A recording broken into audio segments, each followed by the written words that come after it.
Baik. Ya, Alhamdulillah ya.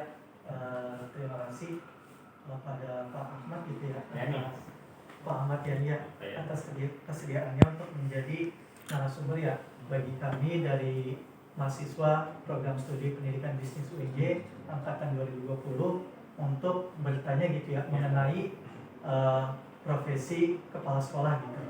Ini untuk memenuhi tugas kami juga terkait tugas mata kuliah profesi pendidik dan tenaga pendidikan.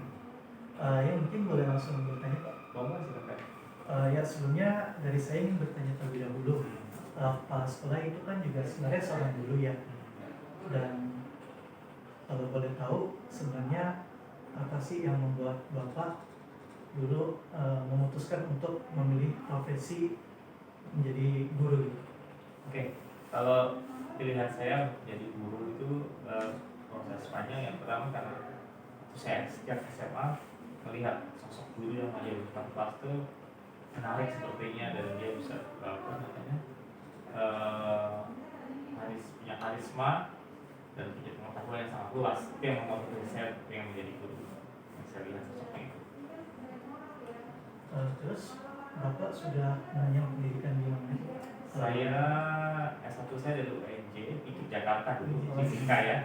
Terus S2-nya saya ngambil fisika material saya UI. Terus sekolah S2 S3 tapi belum selesai ya saya. Kalau menjadi kepala sekolah Bapak sudah berapa lama? Saya baru 8 bulan jadi kepala sekolah. Berarti ini yang pertama ya? Ini periode pertama saya. Kalau untuk jadi guru sudah? Saya jadi guru dari tahun 97. Pertama saya bertugas di SMA 8 16 tahun, dipindah ke Tamrin 2,5 tahun, dipindah ke SMA 4 5 tahun setengah lebih, terus baru kesini sebagai kepala sekolah. Ya. Ya menurut Bapak sendiri kepala sekolah itu apa sih Pak menurut Bapak? Ya, kepala sekolah itu yang saya pelajari, yang saya tahu dan mulai saya jalan ini profesinya perannya sekarang ini, karena dia jadi kayak leader ya, ambil keputusan di sekolah, tanggung jawab, dan juga sebagai seorang manajer juga di sekolah untuk bisa membagi tugas, mengendalikan semua sumber daya yang ada di sekolah ini untuk mencapai tujuan. Itu yang saya pandang. Selain itu juga dia harus bisa menjadi teladan juga di sekolah, karena dia akan dicontoh gitu oleh orang lain. Apa yang dilakukannya akan dilihat, akan jadi ukuran buat orang lain gitu, pembanding. Kalau dari proses Bapak sendiri dari guru biasa menjadi kepala sekolah itu sebenarnya prosesnya bagaimana ya Pak? Saya dari SMA 8 itu pernah jadi wakil kepala sekolah yang di bidang humas kurang lebih 4 tahun. Sebelumnya saya banyak bergerak bekerja di staf yang membantu sekolah, karena kan kita dulu muda juga pasti energi ya, maunya bergerak terus, maunya bekerja. Jadi diajak-ajak ya mau aja, diajak jadi staf kesusahan pernah, diajak sebagai staf sarana juga pernah. Selanjutnya lama-lama dipercaya untuk menjadi wakil bidang humas. Kemudian karena transfer ke SMA Tamrin menjadi guru ya, terus nggak lama jadi guru, setahun jadi guru lah, setahun lebih dikit, langsung dia ditunjuk jadi wakil kepala sekolah bidang kurikulum. Gitu. Ketika itu ada juga pembukaan lelang jabatan kepala sekolah. Tapi saya belum tertarik, jadi saya tidak ikut lelang tahun 2014.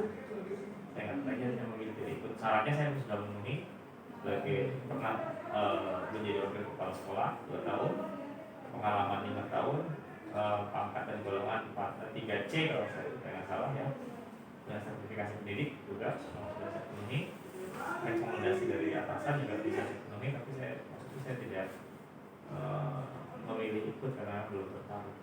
Setelah saya pindah ke tempat, saya jadi di sana mengajar kurang lebih 2 tahun saya mengajar, terus didorong-dorong di bidang sarana prasarana, karena apa kilonya yang pindah, maka dia akan pilihan, saya terpilih. Sebelum saya terpilih itu ada pembukaan lowongan menjadi kepala sekolah gitu. Nah saya lihat itu persyaratannya seperti tadi saya sebutkan, di setiap sekolah disuruh mengirimkan 2. Nah saat itu yang memenuhi syarat, walaupun wakilnya ada 3 waktu di SMA, kan yang memenuhi syarat hanya 1 yang dikirim, lalu dia kepala sekolah mencari-cari siapa lagi yang memenuhi syarat. Selain yang tadi saya sebutkan ada syarat lagi, yaitu usia. Usia itu dia minta waktu itu berapa ya, 52 atau berapa gitu ya. Saya ketika itu memenuhi, dan terus juga didorong, diminta oleh kepala sekolah mendaftar. Nah, saya ikutin instruksi dari kepala sekolah, saya mendaftar, saya mengikuti seleksi.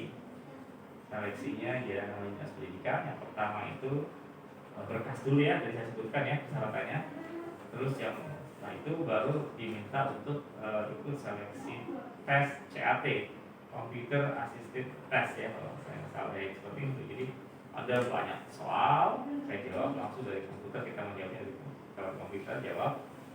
Nanti dari situ diumumkan yang bisa lanjut ke tahap berikutnya, dan ada yang tidak berlanjut ke tahap berikutnya, dan saya termasuk yang berlanjut. Tahap berikutnya itu adalah wawancara, sesi wawancara dengan para pejabat, dipilih nanti kita digiliran menghadapi wawancara. Dari wawancara itu, setelah itu selesai,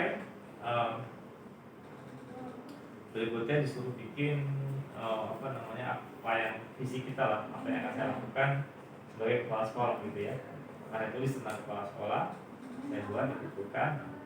Dari semua proses itu hanya diumumkan sebagai yang lulus seleksi gitu ya.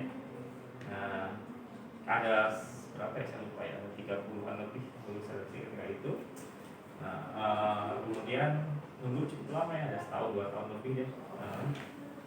Nah, di tahun 2021 mungkin karena ada banyak yang selesai masa tugasnya, atau ada yang pensiun ya, atau ada yang meninggal, akhirnya DKI merekrut kepala sekolah SMA yang baru. Nah, ada sekitar 27 yang baru ya. 27. Iya ya, 27 kalau saya nggak salah ya. Nah, yang terus diangkat tuh, dipilih. Oh, sorry. Dari yang lulus itu ada banyak, ada sekitar 50-an ya. Nah, yang diangkat pertama itu yang angkatan saya 27. Nah, dan saya termasuk salah satunya, dan saya ditempatkan di sini. Ya, lanjut kalau boleh tahu, tantangan apa Pak yang Bapak rasakan gitu ya ketika menjadi kepala sekolah dibandingkan ketika menjadi staf atau wakil kepala sekolah? Ya, menjadi kepala sekolah itu kita harus berpikir bahwa itu semua tanggung jawabnya di kita, di saya sebagai kepala sekolah.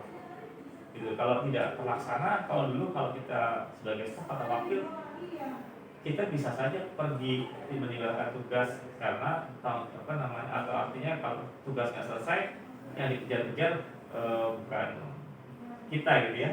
Tapi kalau di kepala sekolah dikejar-kejar bukan kita, karena kita adalah sebagai kepala sekolah gitu.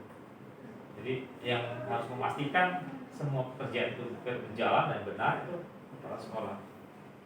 Nah, kalau yang dulu waktu jadi staf atau jadi guru, ya sekedar melaksanakan pekerjaan saja, belum terlalu berpikir untuk aspek-aspek lainnya. Nah, kalau sekarang sebagai kepala sekolah, saya harus berpikir aspek-aspek lain, aspek dari depan, dari awal, latar belakang, sampai kepada akibat. Saya harus pikirkan itu. Tidak cuma mengerjakan tugas, tapi saya harus pikirkan latar belakang pekerjaan itu semua. Terus bagaimana saat dikerjakannya, kemungkinannya ya, tenaga yang tersedia dan sebagainya, dan juga akibat dampak dari pekerjaan itu. Selanjutnya saya ingin bertanya gitu Pak, kan tentunya kita berharap gitu ya, semoga sekolah kita terutama siswa-siswinya itu pada berprestasi ya, baik di bidang akademik dan non akademik. Dan kalau boleh tahu dari Bapak sendiri sebagai kepala sekolah, apakah ada strategi khusus gitu ya untuk menaikkan gitu ya prestasi siswa-siswi? Oke, saya yang pendekatan saya lakukan di sini untuk meningkatkan prestasi, pertama saya ajak anak untuk menyenangi belajar dan sekolah dulu ya, secara umum semuanya. Terus saya ajak guru-guru untuk mencintai profesinya dan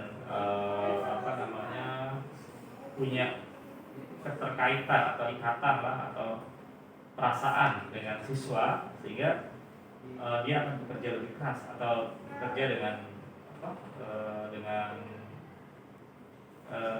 minatnya gitu ya untuk bisa mensukseskan siswa. Jadi saya bangun itu dulu motivasi lah, saya bangun motivasi dulu ya untuk guru, untuk siswa.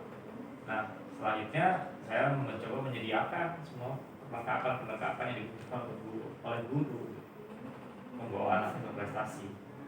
Terus saya ajak guru juga untuk memahami sedikit psikologi, psikologi siswa. Jadi kadang-kadang kita nggak bisa berpikir tentang karena kita menghadapi siswa orang banyak dan sejauh pengalaman dan pengetahuan kita adalah apa yang kita alami dan apa yang kita ketahui, ya kan?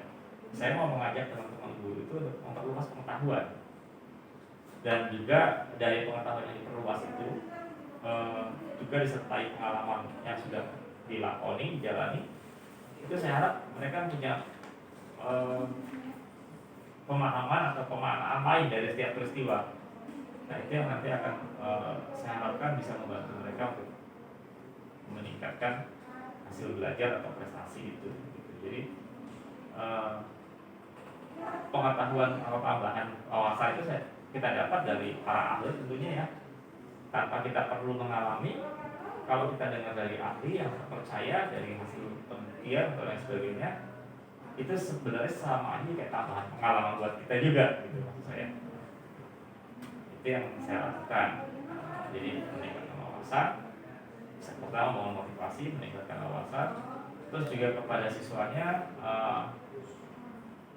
saya dekati ya dengan humanis ya, dengan supaya kita ada nggak